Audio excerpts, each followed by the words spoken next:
Assalamualaikum warahmatullahi wabarakatuh. Salam sejahtera untuk kita semua.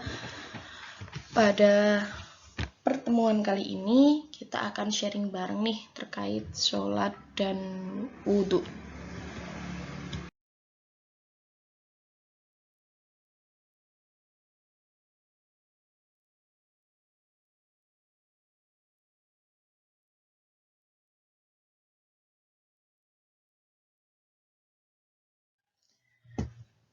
Oke. Wudhu itu merupakan salah satu cara bersuci yang dilakukan oleh umat Islam. Jadi cara bersuci itu ada beberapa, tidak cuma wudhu. Yang pertama adalah tayamum. Tayamum ini dilakukan dengan catatan kondisi yang sudah sangat tidak memungkinkan untuk wudhu. Yang kedua, wudhu. Dan yang ketiga adalah mandi besar. Nah, cara dilakukannya bersuci ini tidak asal, tetapi ada beberapa hal yang menyebabkannya seorang umat muslim melakukan cara-cara bersuci tadi. Hal ini seperti yang ada di dalam Quran surat Al-Maidah ayat 6. Di situ Allah menjelaskan, ketika kita akan melaksanakan sholat, maka kita harus melaksanakan tadi, yang wudhu tadi, yaitu membasuh wajah dan kedua tangan sampai siku, membasuh kepala, membasuh kedua kaki sampai mata kaki.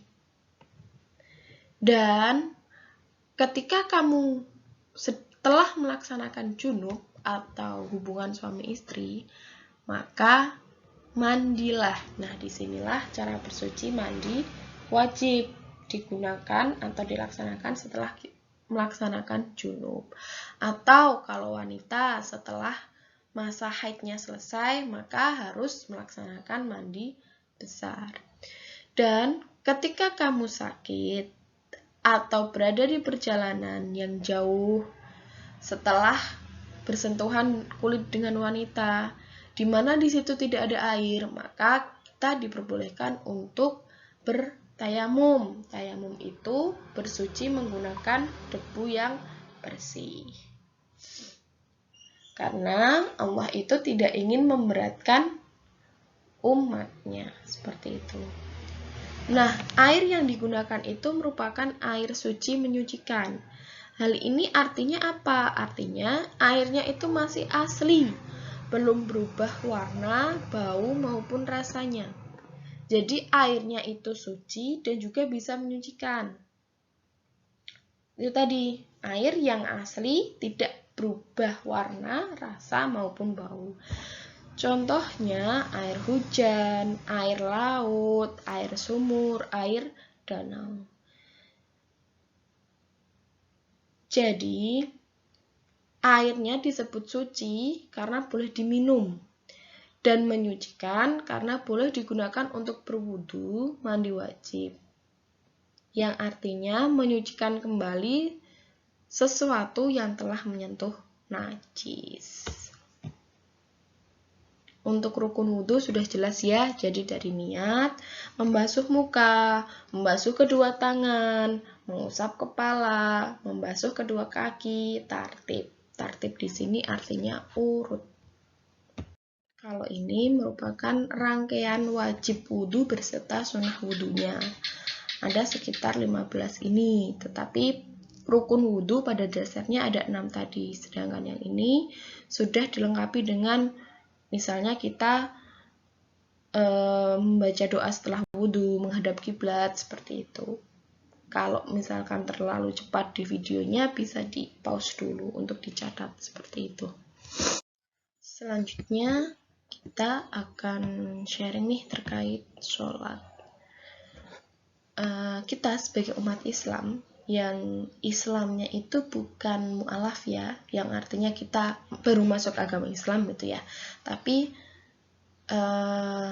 bagi kita yang Islamnya itu sudah dari lahir, artinya orang tua kita Islam, lalu kita diajari agama Islam dan kita mengikuti ajaran agama orang tua kita, seperti itu ya. Tentunya kita sudah diajari sholat dari kita kecil sampai sekarang. Nah, terus kenapa sih Kak kita belajar lagi seperti itu ya? Kita di sini Kak Lulu akan mencoba sharing dengan teman-teman terkait 4 hal. Yang pertama ada terkait Isra Mi'raj. Yang kedua tentang pengertiannya. Yang ketiga tentang pembagian atau jenis.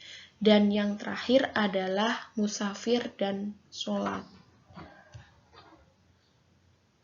Yang pertama nih terkait Isra Mi'raj. Di sini kita akan sharing nih terkait perintah sholat itu diperoleh Nabi pada saat Nabi melaksanakan Isra Mi'raj.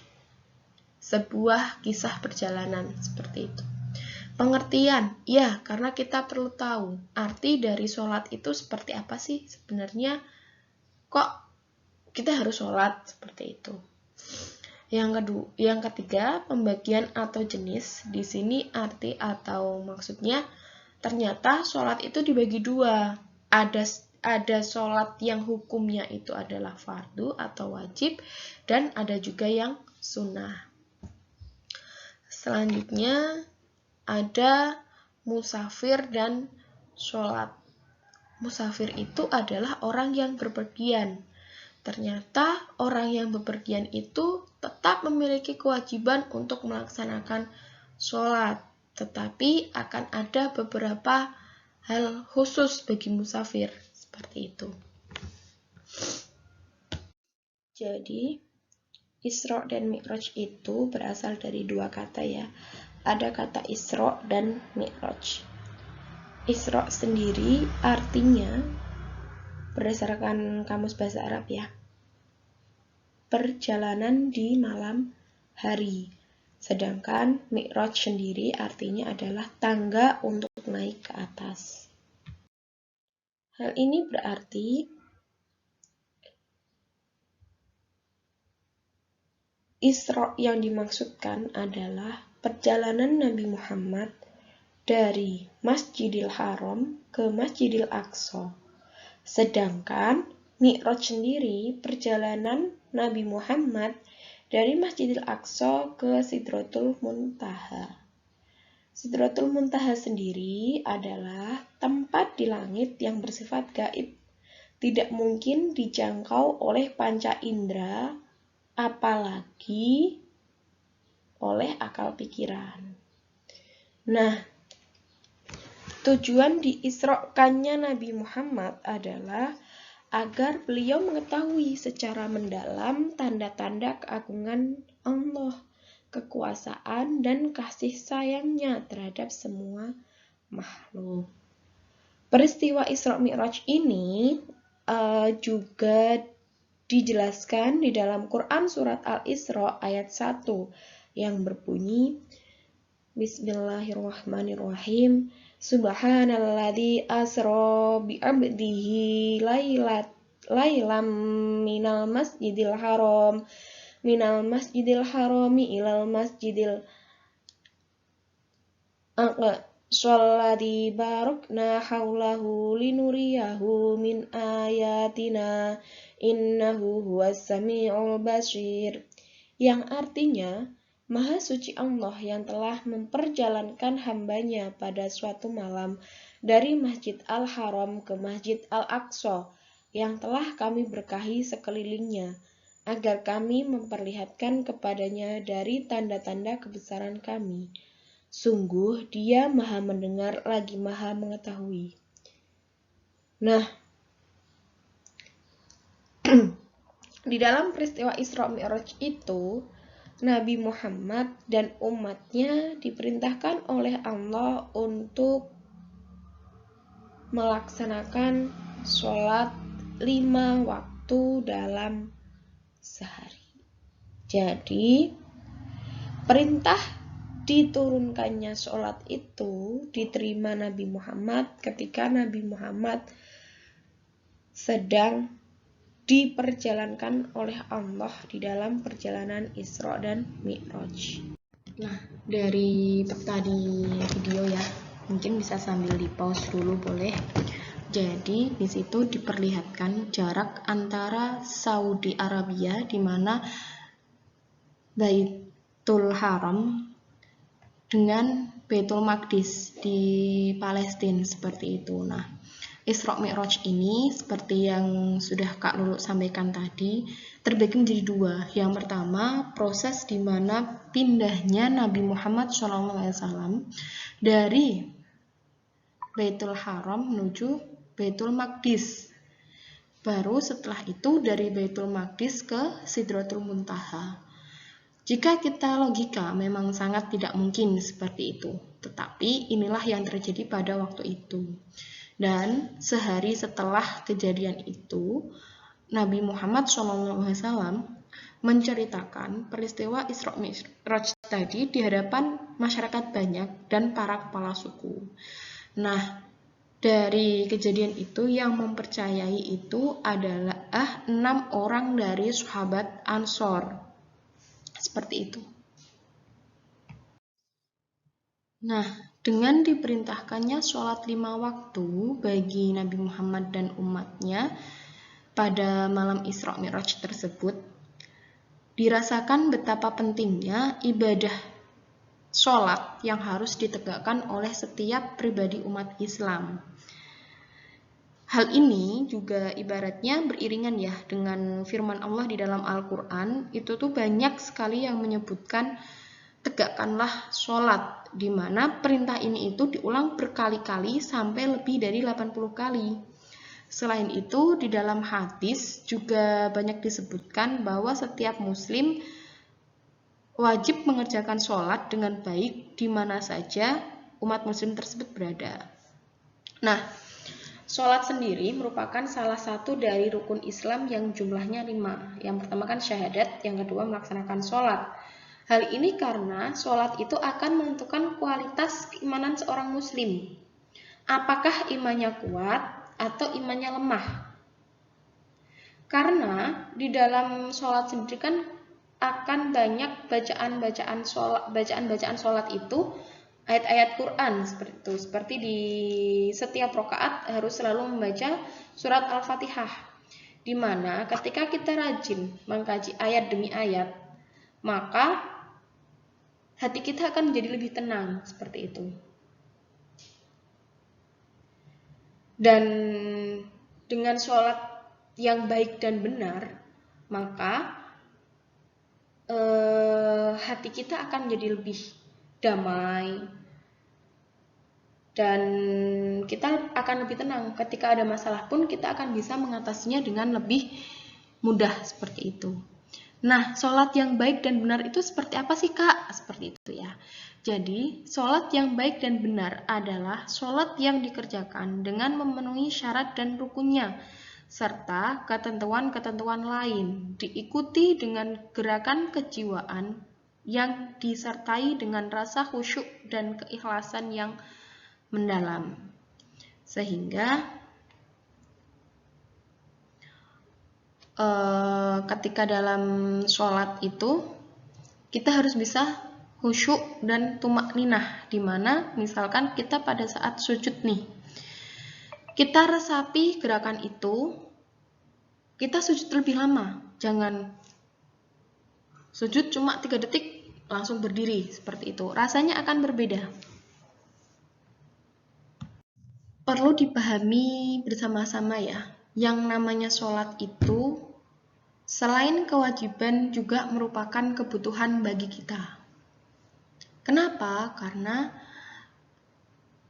pada dasarnya kitalah yang butuh Allah, bukan Allah yang butuh kita. Bingung nggak? Gini deh, misalnya kita analogikan ya. Kita punya pacar nih. Kita kan pengen nih disayang sama pacar, sama suami kita. Tentunya kita akan berbuat baik kepadanya, kepada pacar kita misalnya. Kita berikan hadiah, kita masakan, seperti itu. Kita buatkan makanan, kayak gitu ya. Sama halnya dengan hubungan antara makhluk dengan sang pencipta. Kitalah yang membutuhkan sang pencipta. Karena Sang Penciptalah yang akan membuat kehidupan kita, yang membuat alur cerita hidup kita. Tentunya kita yang membutuhkan Sang Pencipta. Nah, untuk bisa menunjukkan bahwa kita butuh nih, ya Allah, aku butuh Engkau gitu kan. Itu adalah dengan kita melaksanakan sholat. Karena dengan kita melaksanakan sholat, hati kita akan menjadi lebih tenang, hidup kita akan lebih nyaman seperti itu. Jadi, sebenarnya kita yang membutuhkan Allah, bukan Allah yang membutuhkan kita. Toh, misalkan kita nggak sholat, juga Allah nggak rugi kok. Malah kita yang rugi. Karena satu, kita akan semakin jauh dengan Sang Pencipta. Yang kedua, kita juga mendapatkan dosa. Tapi, kalau kita bisa melaksanakan sholat dengan sungguh-sungguh, dengan keikhlasan, maka kita yang akan untung. Satu, kita menjadi lebih dekat dengan Allah. Allah akan sayang pada kita. Seperti itu. Setelah kita memahami arti penting sholat, mengapa makhluk itu harus sholat ya, ibaratnya mengapa kita yang butuh, karena itu tadi ya seperti yang sudah dijelaskan sebelumnya. Selanjutnya kita akan sharing tentang pengertian atau secara ilmunya, secara teorinya, arti dari sholat itu apa sih gitu ya. Jadi terbagi menjadi dua nih. Yang pertama menurut bahasa atau etimologi, sholat itu artinya doa dan pujian. Hal ini berdasarkan pada Quran surat Al-Ahzab ayat 56 yang berbunyi, Bismillahirrahmanirrahim, Innallaha wa malaikatahu yusholluna 'alan nabi ya ayyuhalladzina amanu shollu 'alaihi wa sallimu taslima. Yang artinya sesungguhnya Allah dan para malaikatnya, Innallaha wa malaikatahu yusholluna, memuji nabi. Wahai orang-orang yang beriman, berdoalah untuk Nabi dan ucapkanlah salam kehormatan kepadanya. Itu yang pertama, yang berarti bahwa sholat itu pujian, memuji Nabi, seperti itu.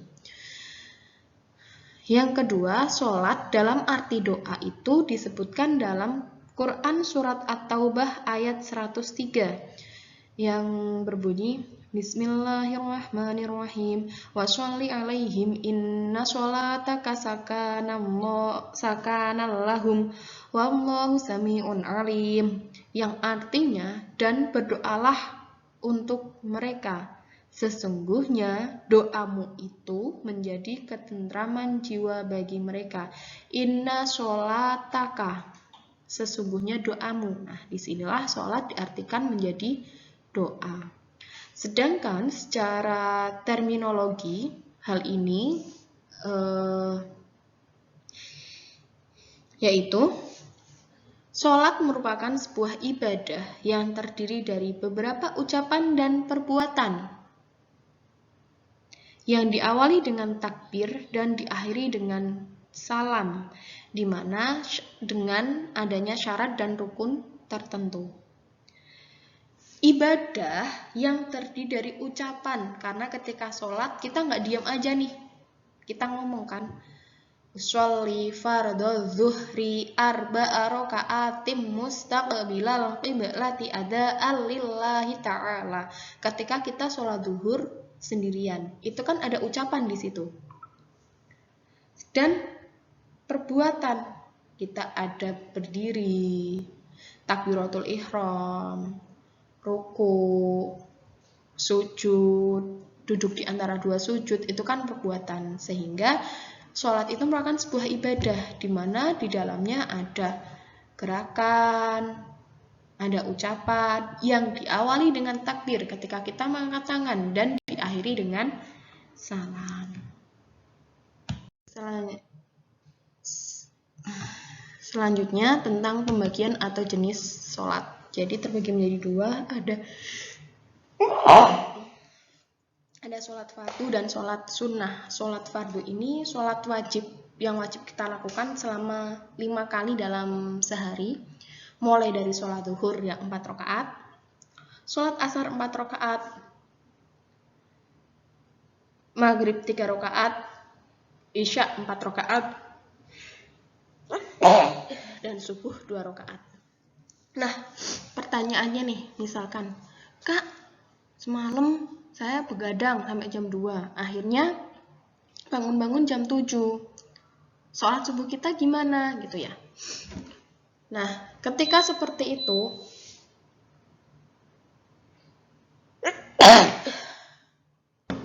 maka kita wajib mengqadha sholat subuh kita di waktu subuh keesokan harinya. Jadi, sholat fardu itu hukumnya wajib dilaksanakan bagi yang memiliki kewajiban itu. Loh Kak, berarti ada nih umat Islam yang tidak memiliki kewajiban sholat wajib. Ada. Contoh misalnya, wanita atau perempuan yang sedang masa menstruasi. Itu tidak wajib sholat fardu.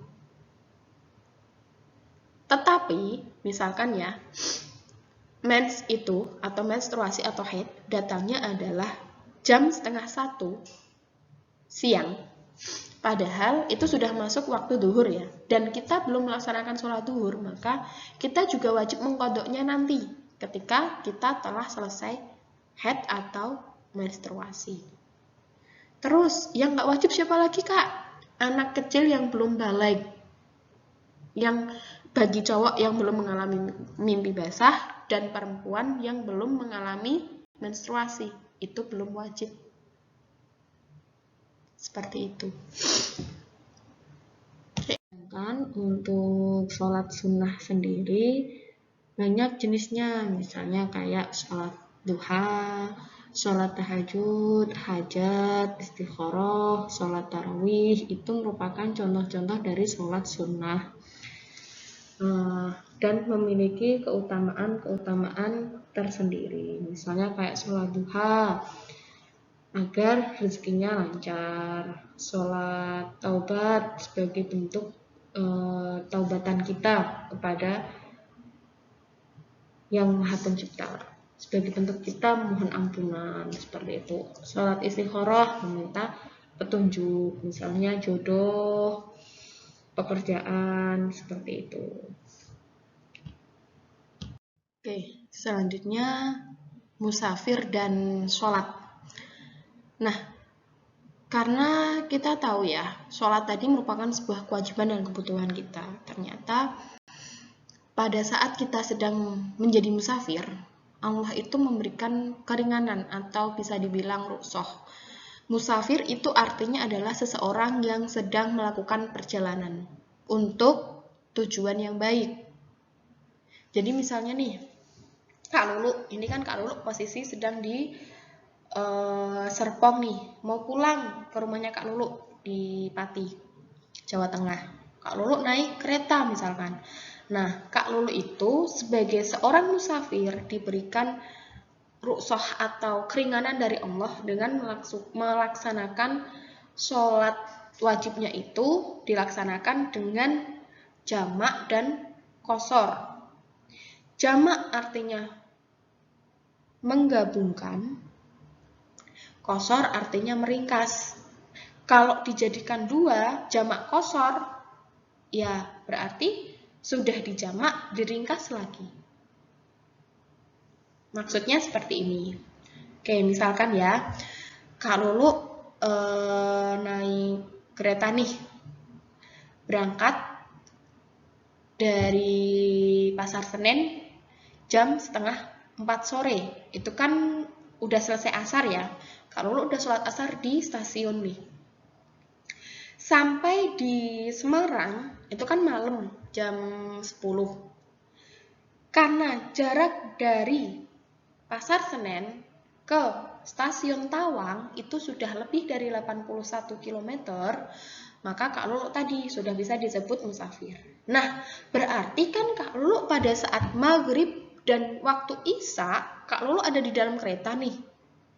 Sholatnya Kak Lulu itu bisa dijadikan satu di waktu sholat isya dengan cara sholat jamak qashar misalnya. Tapi karena dilaksanakan di waktu Isya, maka Kak Lulu melaksanakannya jamak qashar takhir. Jamak artinya digabungkan jadi satu. Jadi sholat maghribnya jadi satu sama dengan sholat Isya. Qashar artinya diringkas. Kak Lulu sholat Isyanya cuma 2 rakaat. Takhir karena Kak Lulu melaksanakan sholat jamaknya itu di waktu akhir, di waktu sholat Isya. Oke, jika ada yang dibingungkan, silakan nanti bisa langsung ditanyakan di grup ya.